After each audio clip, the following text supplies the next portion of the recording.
Good morning student. आज हम बात करेंगे बायोलॉजिकल क्लॉक्स, जैविक नियतकालिकताएं। क्या होता है, वातावरण में जितने भी साइक्लिक परिवर्तन होते हैं, घटनाएं होती हैं, उसमें सारी क्रियाएं जो संपन्न होती है वो समाकलनीय होती हैं, आपस में इंटर रिलेटेड होती हैं। ये जो परिवर्तन होते हैं वो दैनिक भी हो सकते हैं 24 घंटे के अंदर, ईयरली भी हो सकते हैं, मौसम के अनुसार भी हो सकते हैं, सर्दी गर्मी, या टाइडल भी हो सकते हैं, ज्वार भाटा इत्यादि इस प्रकार के होते हैं। प्राणी में भी जो है इन चक्रीय परिवर्तनों के प्रति आंतरिक लय और रिदम की कलाएं उत्पन्न होती हैं या क्रियाएं होती देखी गई हैं। इन क्रियाओं के होने पर हमें यह आभास होने लगता है कि दिन उग गया या वर्ष समाप्त हो गया, जैसे अब हो रहा है।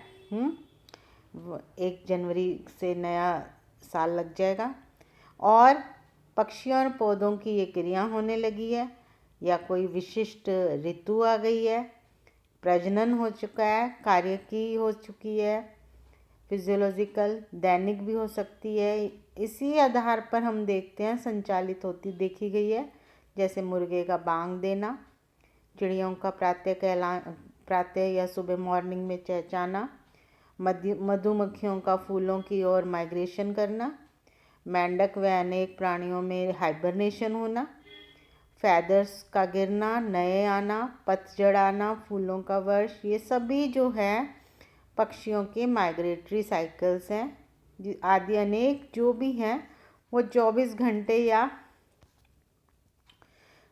इसी हिसाब से देखी जा सकती है, वर्ष या मौसम की परिवर्तन पर देखी जाती हैं।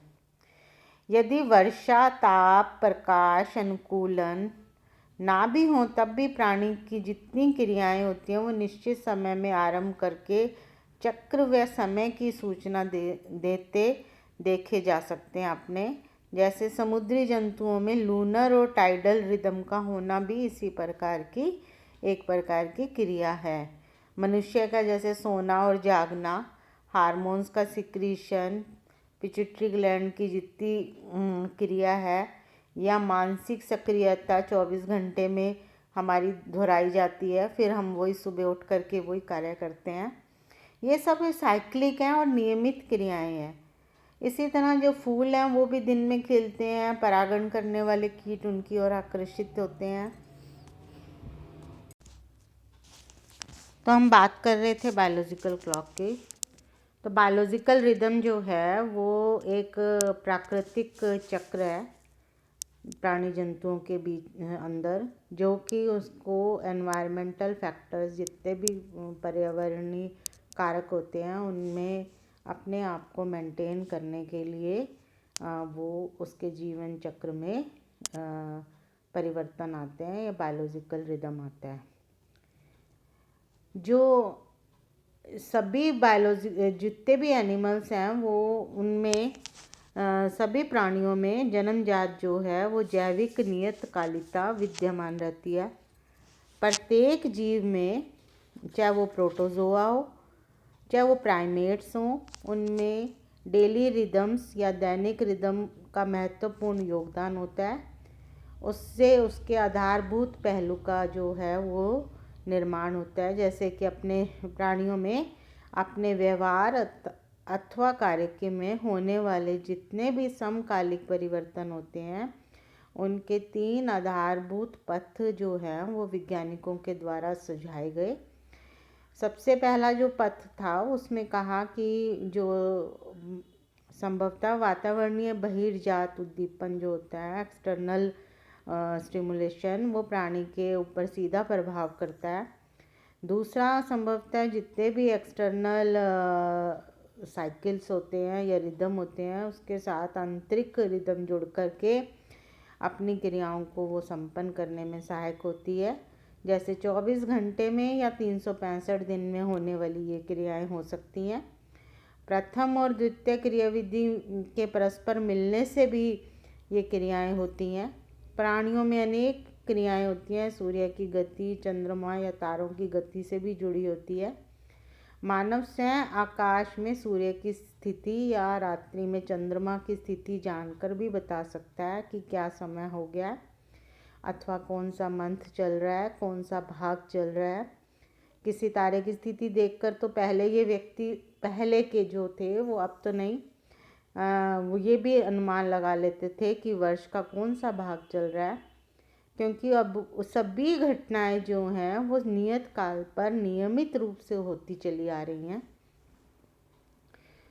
वैज्ञानिकों में सबसे पहले अरविंद बनिंग ने 1936 में, ये फर्स्ट बायोलॉजिस्ट था जिसने बायोलॉजिकल रिदम पर कार्य किया। और फिर उसके बाद में ब्राज़ील की कुछ मधुमक्खियां सूर्य को कंपास की भांति उपयोग कर विशिष्ट दिशा में ओरिएंटेशन करती हैं या अभिगमन करती हैं। हेसलर और श्वानमैन ने 1960 में मछलियों और पक्षियों में भी इसी प्रकार का प्रभाव देखा। पप्पी ने 1960 में और शेमट और कॉर्निंग ने 1969 में वो चांद व तारों से भी लय ताल मिलाकर अनेक प्राणियों में अनेक प्रकार की क्रियाएं देखी। इन संभावनाओं से बिल्कुल नकारा नहीं जा सकता कि अन्य फैक्टर जैसे ताप, बैरोमेट्रिक दाब, टेम्परेचर, प्रेशर और चुंबकीय परिघटना भी इन जैवकालिक क्रियाओं के होने से में कई भूमिका रखती है। अब हम बात करते हैं सर्कानुअल रिदम अर्थात चक्रीय रिदम जो होता है। ये लगभग 365 का सालाना चक्र होता है। ये जो होता है ये मौसमी चक्र भी कह सकते हैं। इनकी अनेक क्रियाएं होती हैं, जैसे पक्षी प्रवर्सन, शीत, ग्रीष्म निष्क्रियता यानी हाइबरनेशन, एस्टिवेशंस आदि जो है वो इससे ही प्रभावित होती हैं। और सर्कानुअल रिदम में उसमें हम आप देख सकते हैं यदि प्रजनन पे इसका क्या प्रभाव पड़ता है, तो अनेक जंतुओं में मौसम के अनुसार ही प्रजनन क्षमता प्रभावित होती है। अनेक शिशुओं के लिए खाद्य सामग्री की उपलब्धता भी इन्हीं प्रजननीय सफलता का निर्धारण करती है। जैसे कि पक्षियों में अनेक अध्ययन किए हैं। पक्षी जो आर्कटिक के बर्फीले प्रदेशों में प्रजनन करते हैं तथा स्प्रिंग में घोंसला बनाते हैं, फिर अंडों का ऊष्मायन करने में कार्यरत रहते हैं और बर्फ़ के पिघलने पर अंडों से शिशु भी बाहर निकलते हैं। इसी समय कीटों की संख्या भी अत्यधिक होती है, जिन्हें शिशु आसानी से अपने जो है वो खाद्य पदार्थ के रूप में उपयोग कर सकते हैं। मौसमी परिवर्तनों को आप सबसे मुख्य दिन की लंबाई ही है। जंतुओं के जितनी भी न्यूरोसिक्रीटरी सेल्स द्वारा जो प्रकाश के आवेगों को रासायनिक संदेशों में रूपांतरित किया जाता है और फिर स्तनियों की प्रजनन क्रिया पे भी प्रकाश का प्रभाव प्राथमिक रूप से किससे जाएगा, आइस के द्वारा मस्तिष्क के हाइपोथैलेमस में पहुंचता है। प्रजनन जो कार्य की होती है वो अनेक हार्मोनों की जटिल प्रक्रिया होती है और आंतरिक सर्केडियन जो नियतकालिका होती है वह प्रकाश की अवधि के द्वारा ही नियंत्रित रहती हैं। तो ये जो हमने देखा कि जो प्रजनन है उसके ऊपर सर्कानुअल रिदम का बहुत ज़्यादा फर्क रहता है। हाइबरनेशन पे भी बहुत फ़र्क रहता है, जैसे कि प्रतिकूल परिस्थितियों से बचने के लिए जंतु क्या करते हैं, माइग्रेट होते हैं और एक लंबी अवधि में डॉर्मेंसी में चले जाते हैं या प्रसुप्ता में चले जाते हैं, जिससे शीत निष्क्रियता, या ग्रीष्म में जाएंगे तो उसको ग्रीष्म निष्क्रियता कहते हैं, और उसमें प्रवेश कर जाते हैं। इस समय जंतु जीवन यापन के लिए बहुत ही कम मात्रा में अपनी ऊर्जा की आवश्यकता रहती है उन्हें, और वह लंबे समय तक बिना खाए पिए जीवित रह सकते हैं। जैसे कि इंडियन फ्रॉग है, राना टिग्रीना, भारतीय मेंढक, वो शीत निष्क्रियता उसमें देख सकते हो आप, देखी जा सकती है। और ये प्रक्रिया मुख्य रूप से जंतुओं की इंटरनल बायोलॉजिकल क्लॉक के द्वारा ही नियंत्रित होती है।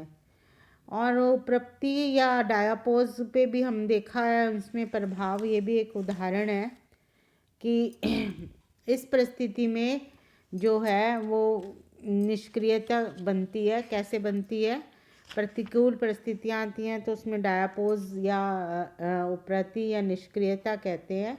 ये मुख्यतः किस में देखी जाएगी? इंसेक्ट्स में देखी जाती है और ताप एवं प्रकाश की अवधि पर नियंत्रित की जाती है।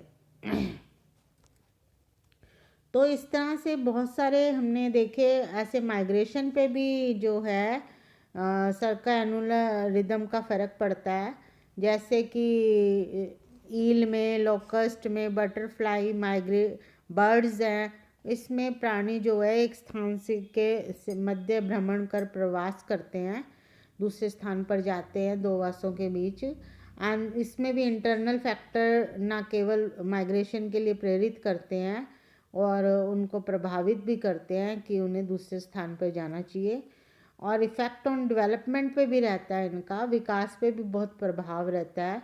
जैसे प्रकाश जंतुओं को पापचीय क्रियाओं को भी प्रभावित करते हैं। ऐप इनडायरेक्ट रूप से जंतु की वृद्धि एवं विकास को भी संचालित करते हैं। ये भी एक प्रकार से जो है ईयरली जो घटनाएं हैं ये इस पर निर्भर करती हैं। तो इस तरह हमने देखा सर्कानुलर रिदम। अब हम देखते हैं सर्कालुनर रिदम। ये कैसी रिदम होती है? ये क्या होती है? 29.5 दिवसीय चंद्र रिदम भी अनेक समुद्री व स्थलीय प्राणियों के जीवन को प्रभावित करता है, इसलिए इसे चंद्र रिदम कहते हैं। 28 दिन का होता है ये। मून और टाइडल रिदम के नाम से भी फेमस है। उदाहरण के लिए जो प्लेलो क्रीमी है या प्लेलो वर्म है, उसमें अर्थात यूनिस में, जो कि एक पैसिफिक ओशियन के फिजी आइलैंड का वासी है, जिसमें रिप्रोडक्टिव जो रिप्रोडक्शन क्रिया होती है, रिप्रोडक्टिव एक्टिविटीज़ होती हैं, वो स्मॉल टाइडल के वक्त में लघुत्तम ज्वार के समय अर्थात चंद्रमा की अंतिम चतुर्थ जो कालांश होता है उस अक्टूबर नवंबर में पड़ता है। उस समय ये जंतु प्रजनन हेतु समुद्र की सतह पर आ जाते हैं और इस जंतु के पश्च भाग में जनन होता है। अगर भाग पश्च भाग से टूटकर अलग हो जाता है और फिर पश्च भाग के टूटने से शुक्राणु जो होते हैं वो अंडे से निकलकर सतह पे तैरते रहते हैं। इस समय का लाभ उठाकर टापुओं के निवासी जालों के द्वारा असंख्य पेलियोलोकृमि को पकड़ते हैं और उन्हें चाव से खाते हैं। यद्यपि ये समय प्राणी के शिकारी जंतुओं हेतु भी उपयुक्त होता है, परंतु जो गैमीट्स होते हैं ये काल ही उनका सर्वोत्तम होता है। अतः संतति को बनाए रखने हेतु ये उनके लिए आवश्यक भी है।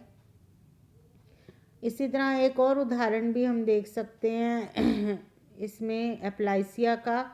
वो भी लूनर साइकिल से बिल्कुल एग्जैक्टली हाफ होता है उसका साइकिल। और नीरीज में भी आप देख सकते हो कि ये पूर्णिमा की रात्रि को जल सतह पे आकर के हिट्रोनीरीज जो होता है उसका सेक्सुअल फेज उस चरण में रूपांतरित होकर युग्मक छोड़ती है। और स्थलीय प्राणियों में तो आप देखोगे तो जमाइका फल खाने वाले चमगादड़ रात्रि में ही सक्रिय होते हैं, किंतु ये रात्रि नवचंद्र व अमावस्या की होती है। ये रात्रि कौन सी होती है? जब अमावस्या होती है तब ये एक्टिव होते हैं। पूर्णिमा को की नहीं, या उस समय जब चंद्रमा बादलों में छिप जाता है तो ये दूर चले जाते हैं, या अर्थात इनमें गतियों का भक्षण हेतु जो है बायोलॉजिकल जो क्लॉक होती है वो कार्यरत होती है। तो इस तरह से चांद की मूवमेंट से भी, चांद के अमावस्या पूर्णिमा के हिसाब से भी जो एनिमल्स होते हैं वो अपना बिहेवियर शो करते हैं, उसको बोलते हैं सर्कालुनर रिदम। अब बात करेंगे हम सर्का टाइडल रिदम की, या टाइडल रिदम भी बोल सकते हैं, लेकिन ज़्यादा उपयुक्त शब्द है सर्का टाइडल रिदम। इसे ज्वारीय रिदम भी कहते हैं। सूर्य एवं चंद्रमा के संयुक्त रूप से जो ग्रेविटेशनल के फलस्वरूप जो टाइड्स का उद्गम होता है या ज्वार का उद्गम होता है, वह सूर्य की पृथ्वी से अधिक दूरी होने के कारण इसके द्वारा लहरों का जो है उठने की जो क्षमता होती है वो चंद्रमा की अपेक्षा केवल 5/11 भागे होती है।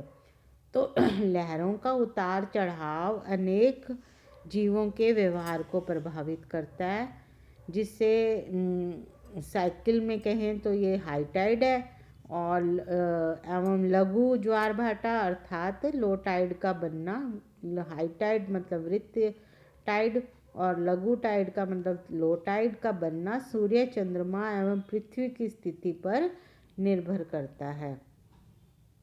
और ज्वार का आयाम पूरे चंद्रमा के समय बहुत बड़ा एवं चौथाई चंद्रमा के समय सबसे छोटा होता है। तो अब हम देखेंगे इसका होता क्या है फ़र्क। जो केकड़े होते हैं उनमें बायोलॉजिकल क्लॉक जो है ये टाइडल रिदम से जुड़ी हुई होती है। इस समय उसकी कई क्रियाएं होती हैं। जब ये जल धाराएं शिखर पर अर्थात हाई टाइड होती हैं तो रात्रि चर होती हैं, तभी ये केकड़े जो है अपनी रिएक्शंस देते हैं।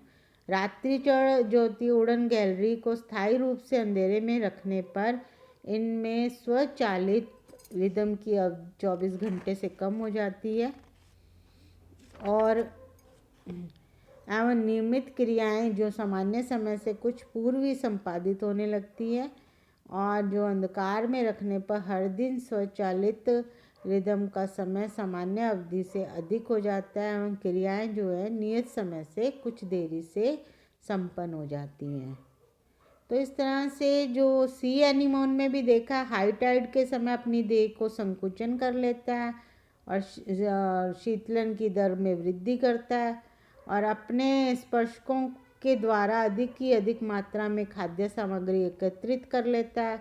ये भी देखा है कि कुछ प्राणी जो हाई टाइड के आगमन पर अत्यधिक सक्रिय हो जाते हैं, जबकि अन्य समय वह अपने बिल में पहुंचकर स्वयं को सुरक्षित रखते हैं। तो इस तरह से हाई टाइड पे भी जो है या स्प्रिंग टाइड्स पे भी सील है वो नीप टाइड पे, इन सब पे भी एनिमल्स के बिहेवियर पे बहुत सारे चेंजेस आते हैं, और बायोलॉजिकल क्लॉक उसी के आधार पर जो है वो सेट हो जाती है। तो आज के हमने बात की, सबसे पहले हमने देखा इंट्रोडक्शन बायोलॉजिकल क्लॉक का, फिर सर्कैनुलर रिदम, सर्कलुनर रिदम और टाइडल रिदम। अब हम कल बात करेंगे और बाकी के रिदम्स की। Thank you.